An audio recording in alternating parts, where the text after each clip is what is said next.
hər şey ən pis ssenari ilə düşünmək, kiçik bir problemi sanki fəlakətmiş kimi hiss etmək, başladığı hər işdə ən pis nəticəni gözləmək, hər şeyi təkrar-təkrar düşünmək və bir nəticəyə gələ bilməmək,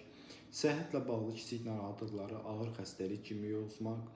gələcək planlar qurarkən hər zaman uğursuzluq və təhlükə gözləmək, insanların fikrini yanlış yozmaq, kimsə gec cavab yazarsa, zəngi gec açırsa, mənə hissidir, məni saymır kimi nəticələr çıxartmaq,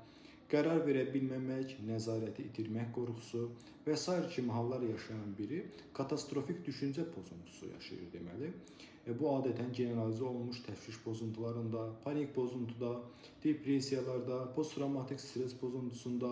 hipoxondrik pozuntuda, yəni xəstəlik zamanı, həmçinin yaşlılarda demensiya və psixoz hallarında bu düşüncələr ola bilər. Bəzən adi bir xarakter kimi, yəni hər hansı bir xəstəlik fonunda yox, insanın xarakteri kimi də görülə bilər. Lakin bu da müəyyən vaxtdan sonra hər hansı bir psixiatrik xəstəliyə gətirib çıxardacaq.